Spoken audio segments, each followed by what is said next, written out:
એકદમ chest pain થાય છે, ગભરામણ થાય છે. મને એવું લાગે છે કે મને તરત ડોક્ટર પાસે જવું પડશે. બહુ ચિંતા થાય છે, બહુ વિચારો આવે છે. અને પાછું 15 દિવસમાં ફરીવાર આવું થયું. શું તમને અથવા તો તમારા કોઈ નિયર અને ડિયર વન અથવા ફ્રેન્ડ્સને આવું તમે જોયું છે? શું હાર્ટ એટેક હોઈ શકે? હાર્ટ એટેક સિવાય ઘણા બધા લોકોને આવું થાય કે એકદમ ગભરામણ થવી, બેચેની થવી, અને થોડી વાર માટે થઈ જશે કે હમણાં મને કંઈક થઈ જશે, શ્વાસ બંધ પડી જશે અથવા તો મરી જઈશ, કંઈક થઈ જશે. ખરેખર ત્યારે ડોક્ટર પાસે જાય, ઘણીવાર એડમિટ થવું પડે. ગભરામણમાં એવું થાય કે હમણાં હાર્ટ એટેક આવી જશે. સાથે સાથે રિપોર્ટ્સ, ઇન્વેસ્ટિગેશન બધું કરવામાં આવે અને ડોક્ટર કહે કે તમને કંઈ નથી, તમે ખોટી ચિંતા કરો છો. જો અગર એ હૃદયનો હુમલો ના હોય અને છતાંય તમારી ગભરામણ ચાલુ હોય તો એ પેનિક ડિસઓર્ડર કહી શકાય. શું છે પેનિક એટેક?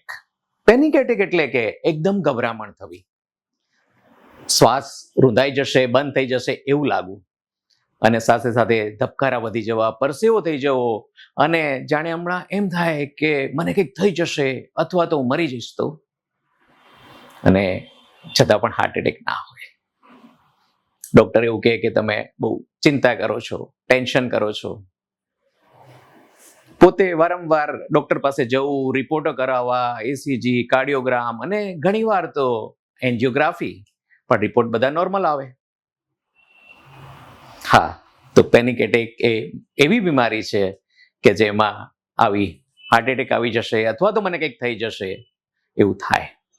અને આ એવી બીમારી છે કે જે બ્રેઇનની બીમારી છે, ખાલી ચિંતા કે ટેન્શન નથી, અને એમાં ઈલાજ શક્ય છે. મેડિસિન, દવાઓ આવે છે, થેરાપી, બિહેવિયરલ થેરાપી છે, અને લાઈફસ્ટાઈલ મેનેજમેન્ટથી આ બીમારીને સારું કરી શકાય છે. ખરેખર તમે આને સમજો અને શેર કરો આ ક્લિપને, તો ઘણા બધાને મદદરૂપ થઈ શકે. Let's come together to get more awareness in mental health.